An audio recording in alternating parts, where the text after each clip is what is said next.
Shalom, selamat pagi Bapak Ibu Saudara yang dikasihi Tuhan Yesus Kristus. Selamat berjumpa dalam renungan pada pagi hari ini. Doa dan harapan saya saudara semua ada dalam keadaan yang baik, sehat, penuh sukacita, dan berlimpah berkat Tuhan. Sebelum kita mendengarkan renungan firman Tuhan, mari kita berdoa. Kami bersyukur ya Bapa untuk kemurahan-Mu, kasih-Mu, penyertaan-Mu bagi kami.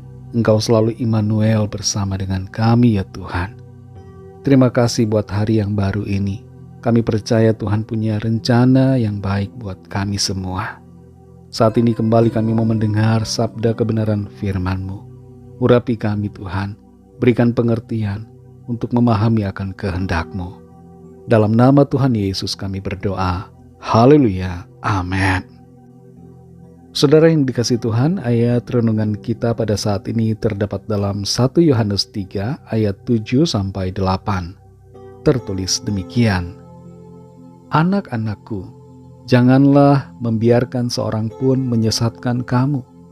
Barang siapa yang berbuat kebenaran adalah benar, sama seperti Kristus adalah benar.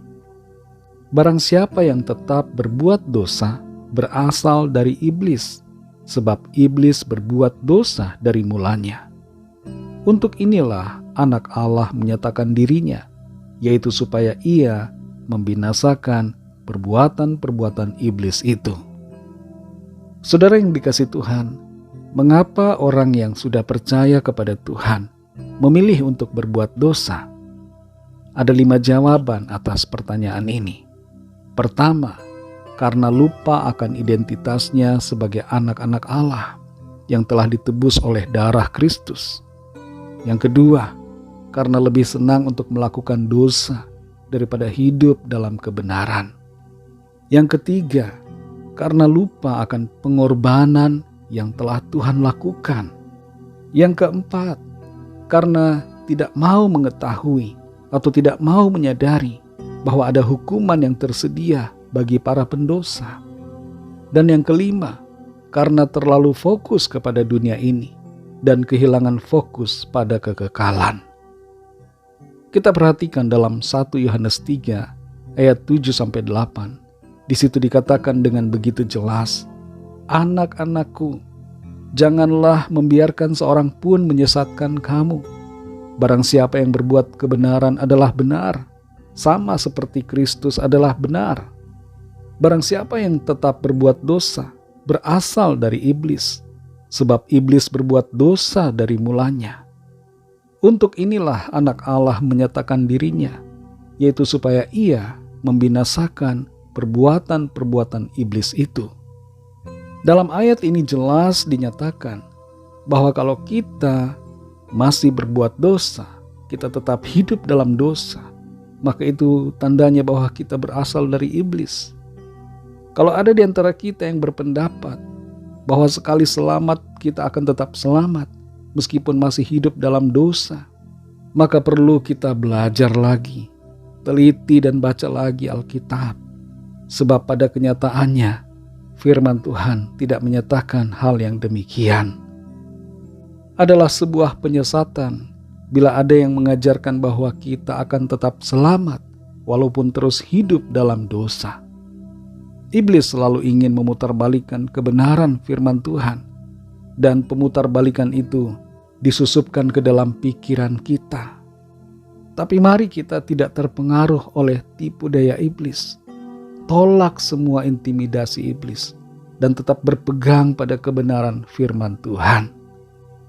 Dikatakan dengan begitu tegas dalam ayat ini bahwa barang siapa yang tetap berbuat dosa berasal dari iblis.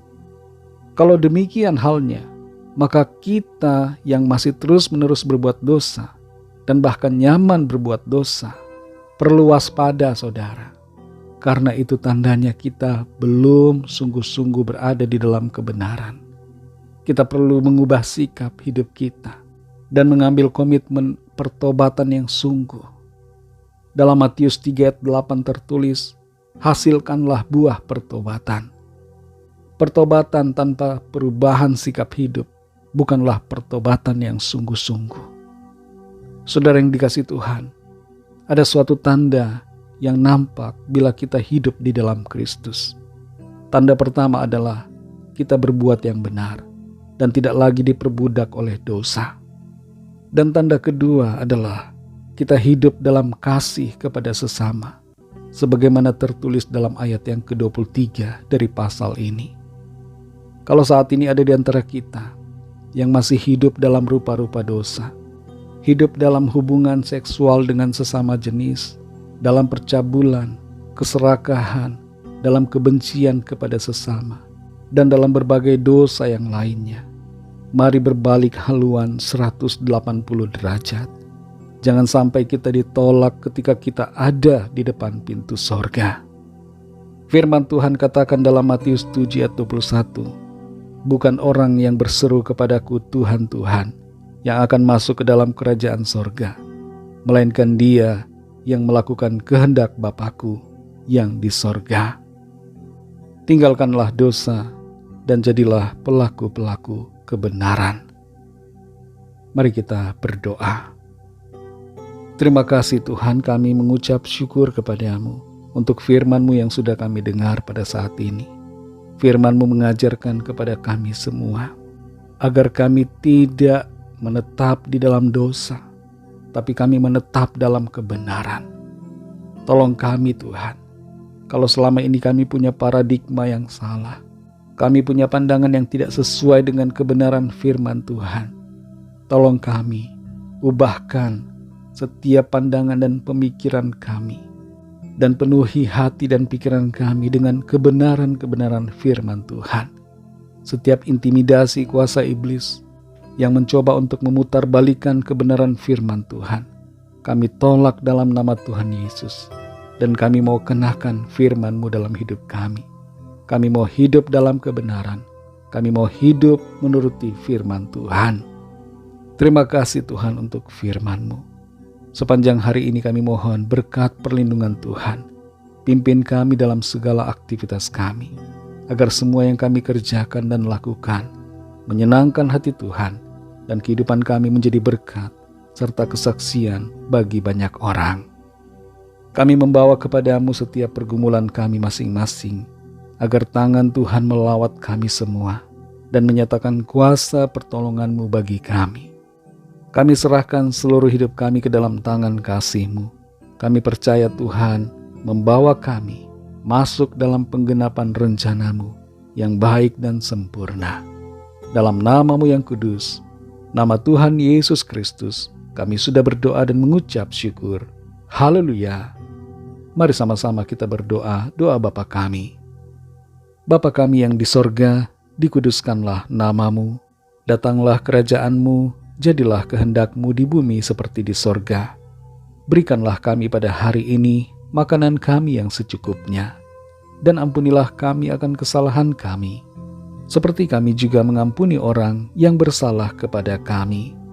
Dan janganlah membawa kami ke dalam pencobaan, tetapi lepaskanlah kami daripada yang jahat, karena Engkaulah yang punya kerajaan dan kuasa dan kemuliaan sampai selama-lamanya. Amin.